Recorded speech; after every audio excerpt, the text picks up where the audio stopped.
ชีวิตสบายดีเฮ็ดเพียงอยู่ครับผมวันนี้วันที่2 เดือนมีนาวันมีสวนมีไห่แล้วมีนาเดือนมีนา2569เดือนวันที่2เดือน2เดือนวันที่2เดือน3 2026พี่น้องครับมาตรวจสุขภาพเรียบร้อยพี่น้องตรวจเรียบร้อยแล้วสุขภาพมันก็เลยโอ้ยห่างพอกระเทินตรวจประจำปีเด้อพี่น้องเด้อเทคนิคเสียพรบค่าทางประกันภัยต้องทำให้มันเรียบร้อยเด้อพี่น้องทุกท่านทุกคนเด้อถ้าบ่เฮ็ดนั่นมันสิยุ่งสิยากอันตรายพี่น้องเกิดยังขึ้นแล้วก็เลยเฮ็ดไปเสียไปตรวจสุขภาพรถก็เลยตรวจเสร็จเรียบร้อยแล้วพี่น้องเอ้ยสวรรณเขตครับผมสวรรณเขตอย่าลืมกดไลค์กดแชร์กดติดตามจานทอยเด้อพี่น้องเด้ออยู่ตำบลใดก็ได้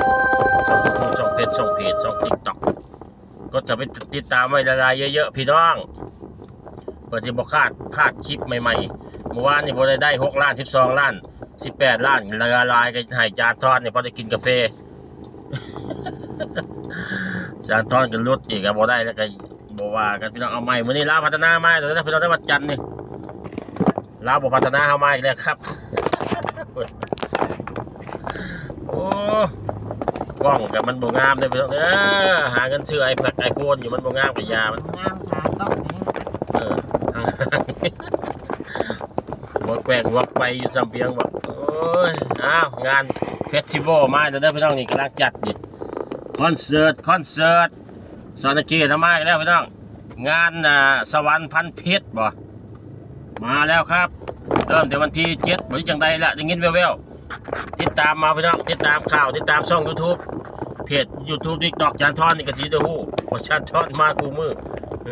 จะได้ไล่ให้เบิ่งว่ามันมีงานอย่างอีกแล้วหรือติดตามช่องอย่างหลายช่องทางเด้อพี่น้องเด้ออยู่ตำบลหนใดก็ได้ขอให้ปังๆมันครับผมวันนี้400 ล้าน800 ล้านพี่น้อง1,200 ล้านขอมันมาเด้อพี่น้องเด้อขอมันมาปังรถไทยกับมาลาวคือเก่านะพี่น้อง วนเวียนกงเกลียนกันอยู่นี่แหละบ่ไปบ่มาทางใดในโลกมนุษย์ยุคนี้แต่ช่วงนี้ก็มีสงครามโอ้ยพี่น้องเอ้ยบ่อยากให้เกิดขึ้นกันยังเกิดอยู่ในโลกมนุษย์เฮากัน